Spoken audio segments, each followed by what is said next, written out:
The heat wave. Ah, yes. The weather. The weather is fucking hot. Too fucking hot. And I have a runny nose because fuck you, that's why. Because the weather keeps getting cold, but then it gets hot again. Mosquitoes start freezing, but then they melt back to life. Exterminators have lost their federal contract and the bugs are claiming ground in this despicable conflict, hiding away at the core of society, this siege of bugkind. You know, when I think of nukes, I always think of that one smirking cockroach that might outlive us all. And then I realize, quite pathetically I might add, that a bug cannot smirk. It exists on a different plane of existence than the plane of humor.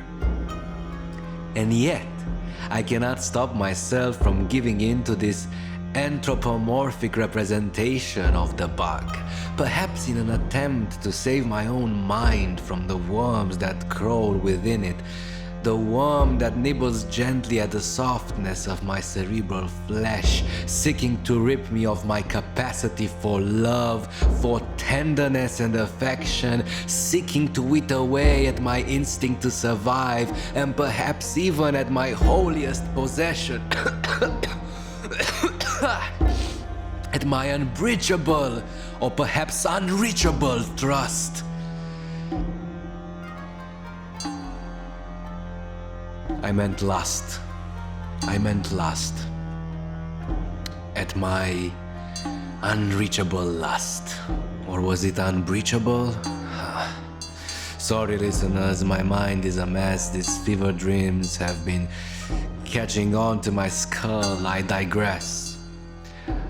The less you know, the best. I've been under a lot of stress.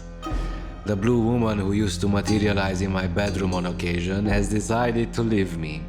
I think it was an argument over transdimensional politics or something of that sort. I know I shouldn't tell anybody, but then again, I'm still unsure as to whether or not anybody listens to this station. Like whenever I'm walking around, none of you seem to care. So, yeah.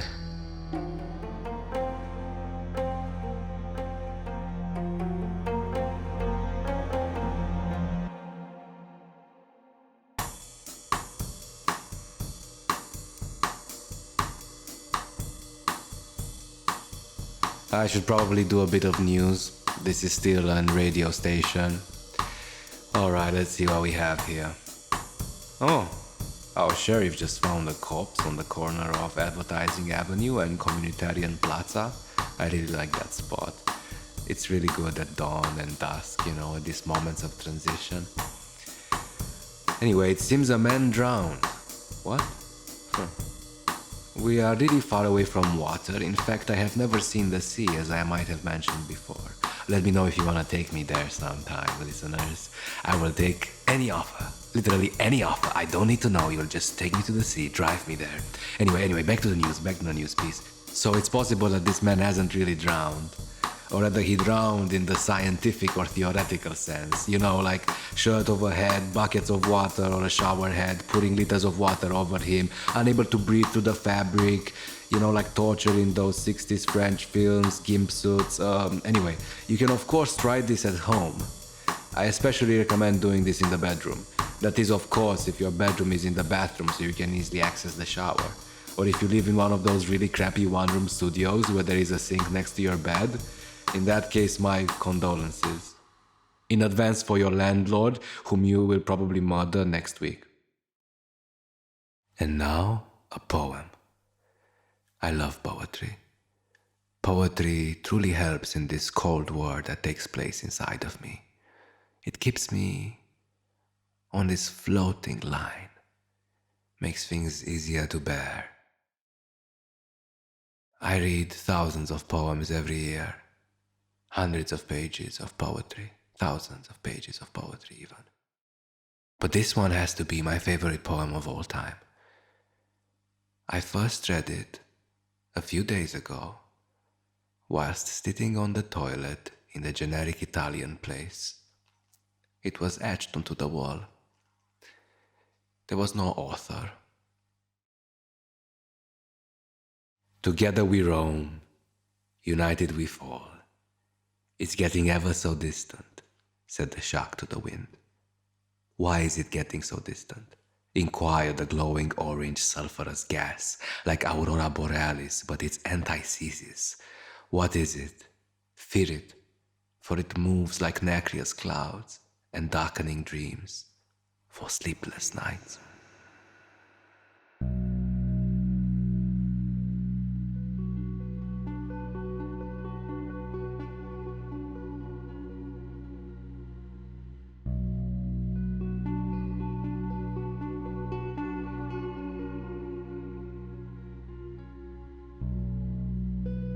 My mind is a raging fire pit. I've been contemplating death, thinking about killing myself. It would have to be a gun, something told me it would have to be a gun. A sort of intuitive feeling within me, I guess.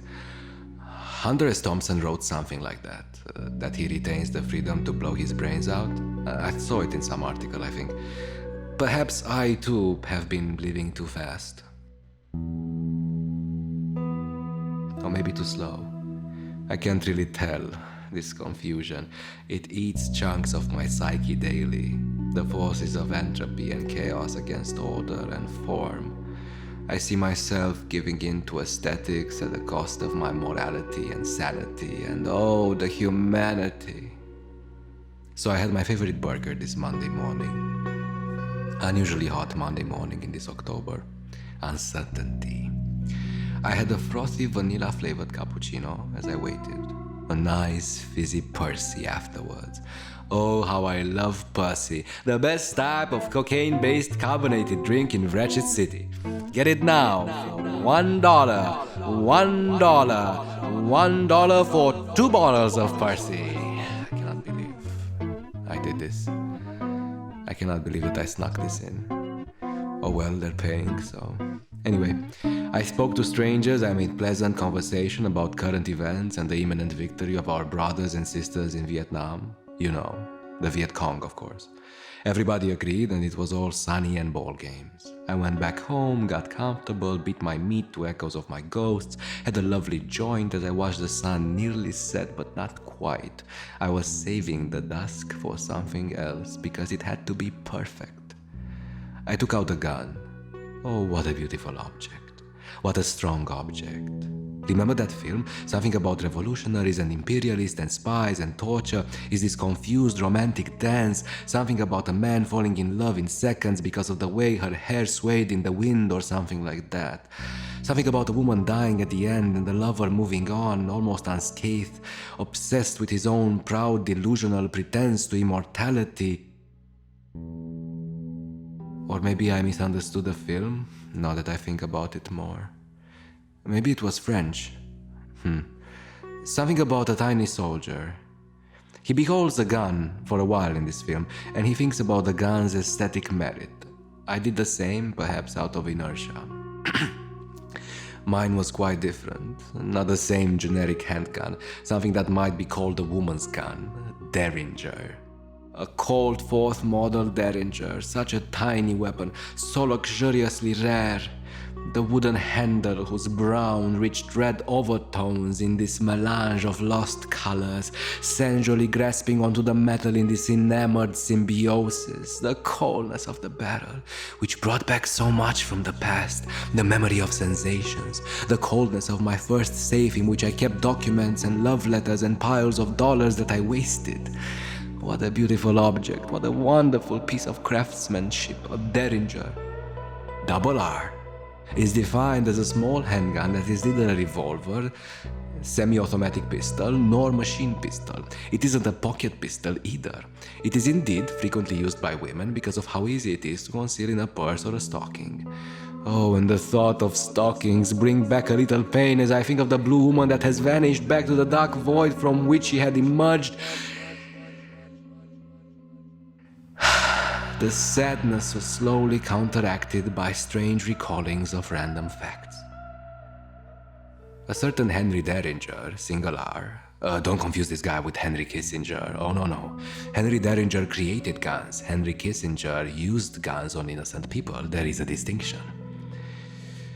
Anyway, this Henry Derringer, he created this type of gun in 1825. After Lincoln's demise at the end of a barrel of this type, the press couldn't stop talking about the Derringer gun, and they often misspelled, referring to the type of gun as a Derringer, double R, not a single R. And hence, this became the name of the type of gun, of the category itself. Henry Derringer, single R, gains his immortality in the world of weaponcraft, to be forever associated with a beautiful object that can create havoc and yet has a certain charming, petite quality about it. And to top it all off, he is to be forever mispronounced, and the mispronunciation itself becomes canonized. In my hand, the yellowish faux gold finish on the metal barrel glimmers. The handle is so comfortable. Do I have small hands? How much care can go inside the making of an instrument of death? The ancestor of the Derringer was the man-stopper pistol or the boot pistol, also known as the overcoat pistol, or perhaps more enticingly known as the muff pistol. Yes, I know, you goddamn crips, that's all you're thinking about. Dame struck and all. This entire town is dame struck, I swear. They called them muff pistols in the 18th century because women's hand-warming muffs could be used to conceal them. Imagine dying like that.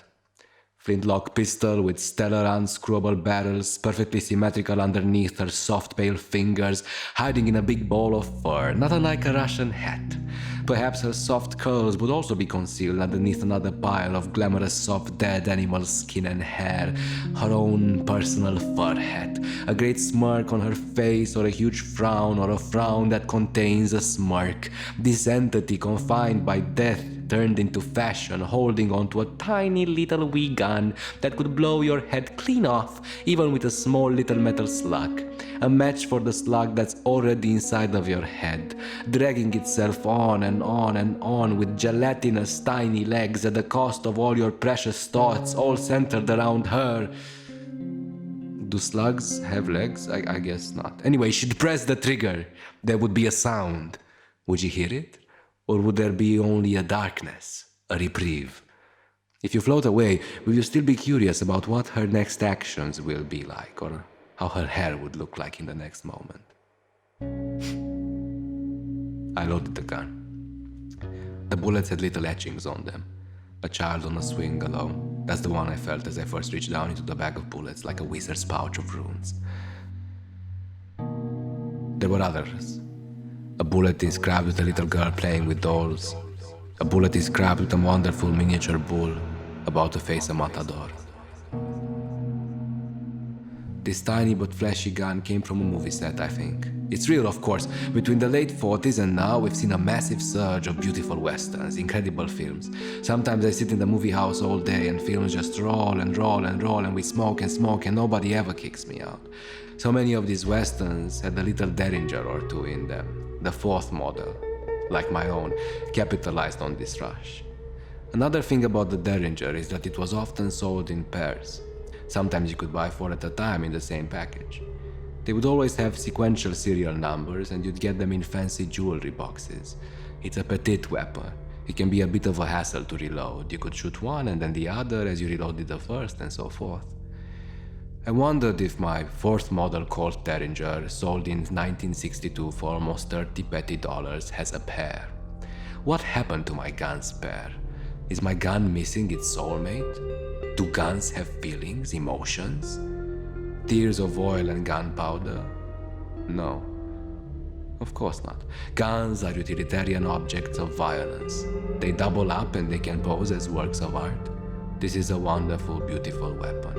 I feel every single inch of it with my sweaty palms. I clean the gun compulsively with my microfiber cloth that came with my eyeglasses, getting rid of the sweat. And as I do, my hands sweat again, and I rinse the sweat off again, and the process repeats a few times as I start breathing slower and slower.